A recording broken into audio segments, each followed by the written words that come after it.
Bonjour et bienvenue sur Testcars pour l'essai aujourd'hui du nouveau Tiguan dans sa version 2 litres diesel, 150 chevaux, 4Motion pour 4 roues motrices, associé à une boîte automatique DSG 7.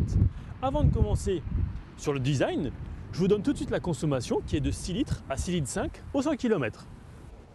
Très joli avec ce pack Airline, les feux à l'avant sont à LED, tout comme à l'arrière. Il y a également les anti-brouillards, les capteurs à l'avant. Vous remarquerez aussi un capot assez sculpté avec des nervures assez sympas. A noter également la double nervure sur le flanc du véhicule. C'est franchement pas mal. Sur cette version Highline, donc la plus haut de gamme, après la Trendline et la Comfortline, puisqu'il y a 3 finitions, il y a ici le toit ouvrant électrique, les barres de toit argentées. A savoir qu'à l'approche du coffre, celui-ci s'ouvre automatiquement. Ici, je ne l'ai pas activé. Le haillon reste néanmoins électrique. Le véhicule est ici chaussé en pneus hiver de 17 pouces. Dans l'habitacle, la première chose qu'on voit, ce sont les sièges sport, chauffants, en cuir et évidemment électriques. On poursuit avec le volant multifonction, avec notamment la technologie Line Assist qui jusqu'à 65 km/h remet le véhicule dans sa voie, ou encore l'assistant au changement de voie Side Assist. Ce véhicule dispose également du régulateur adaptatif du châssis, de l'AeroView avec jusqu'à 12 vues possibles, et au niveau de la connectivité, on peut même afficher sur l'écran une GoPro. Juste à côté de la boîte DSG et du logo 4Motion, pour rappel 4 roues motrices, il y a ici le régulateur adaptatif du châssis, avec donc différents modes qu'on voit sur l'écran. L'écran qui dispose notamment de la navigation Discover Pro, une diagonale d'écran de 20 cm,3 pour être très précis. Donc voilà, les différents modes de conduite, off-road, individuel, donc on va paramétrer vraiment comme on veut, ou encore neige. L'AeroView propose jusqu'à 12 vues possibles, et concrètement, on a une vision à 360 degrés, donc panoramique, de l'environnement qui nous entoure.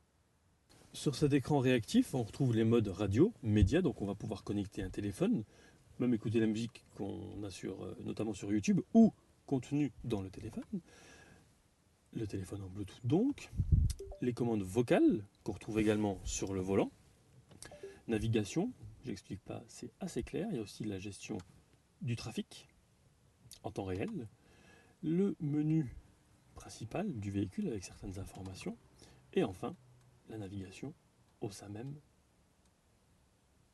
du système d'infodivertissement. A savoir que le véhicule peut se transformer aussi en hotspot, donc on peut avoir internet et le partager avec plusieurs utilisateurs. Dernière chose, on peut aussi afficher ce qu'est en train de filmer votre GoPro. C'est franchement pas mal. Je vais éviter de vous exploser les oreilles avec le système embarqué d'InAudio, mais franchement, c'est super. Derrière le volant, il y a les palettes, pas forcément très utiles sur un véhicule de 150 chevaux, mais elles sont quand même là.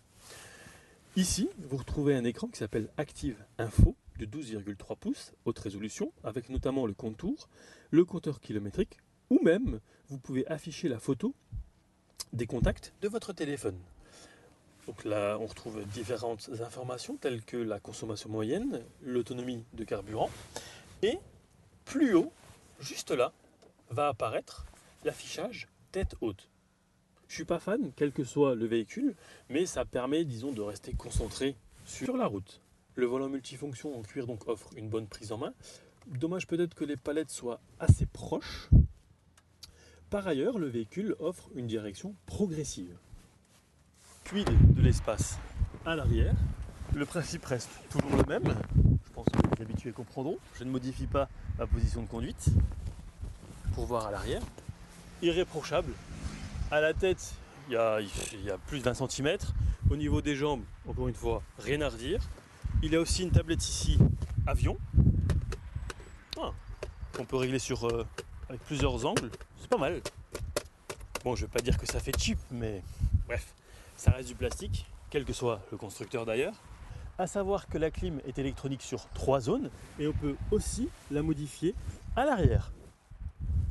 Le volume du coffre oscille entre 615 et 1655 litres en rabattant la banquette arrière. Ce véhicule dispose également du trailer assist qui remorque jusqu'à 2,5 tonnes et se gare presque tout seul. Il ne vous reste qu'à gérer l'accélération et le freinage.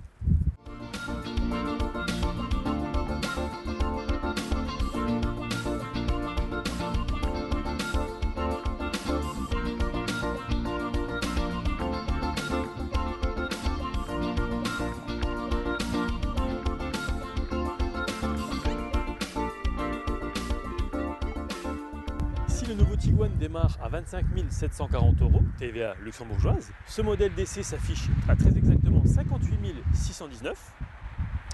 En résumé, il a un look terrible, il roule bien malgré un moteur un peu bruyant, il reste confortable, dispose également d'une très bonne tenue de route. Bref, pari réussi pour le nouveau Tiguan. Je tiens à remercier Loche Luxembourg pour le prêt du véhicule, Rive 54 pour le tournage télé, CF Photographie pour les photos, et vous retrouverez comme d'ordinaire cet essai complet sur les différents réseaux sociaux. Quant à nous, on se retrouve très vite pour un prochain essai.